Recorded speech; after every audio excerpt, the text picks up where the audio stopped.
Humayra says, can one eat the meat of a goat or a cow that one has slaughtered as a sadaqah, or should that meat be given to the poor only? So Sadaqa in English means charity, other than zakat. Zakat is a pillar of Islam, which is a fixed percentage that one gives, generally speaking, annually over the savings he has, or the merchandise that he trades in, or over the livestock, or over some specific crops. This is zakat. But we have sadaqah. Sadaqah is general. So we can give charity to Muslims and non-Muslims alike. It's considered charity. Any type of good work is charity. If I give a stray dog some water to drink, this is charity. This is sadaqah. So Humayra says, if I were to slaughter a cow or a sheep or a goat, can I eat from it? Or must I give it to the poor? First of all, if it is an expiation, if you're slaughtering a sheep as a form of expiation, you did a sin that requires that you slaughter a sheep, you cannot eat anything of it.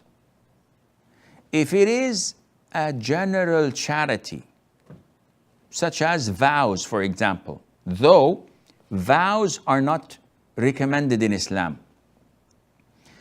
A person has a child that is sick, and he's so afraid, he asks Allah for cure, but then shaitan overtakes him, takes over him and says, listen, why don't you offer something to Allah Azza wa Jal so that He would cure your child?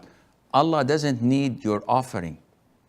But shaitan comes, so it would be like a sort of trade, a sort of a bribe. Oh Allah, if you save my child, I'll slaughter a sheep. So this is an oath that you make. It's not recommended, but once you commit yourself to it, you must fulfill it. If I slaughter the sheep, I may not take anything of it, because this was devoted entirely for Allah Azza wa Jal. But if my son, if I had one, passes the finals in his college, and I'm so happy, and I say, I will slaughter a sheep because I'm happy for my son. Now, my intention is to slaughter. If my intention was to slaughter the sheep and call the family and friends to feast and eat from it, then I can eat from it, no problem. If my intention was to give it as a form and a token of gratitude to Allah Azza wa Jal, thanking Him, then I may not eat anything. If my intention is mixed, so sometimes I say, yes, the sheep I slaughtered to give to and distribute to the poor while eating myself from it. In this case, you can take a portion according to what you intended. But generally speaking, if it's an expiation, if it's an oath, if it is generally given for charity, and you did not make an exception, you may not touch it and you may not eat from it.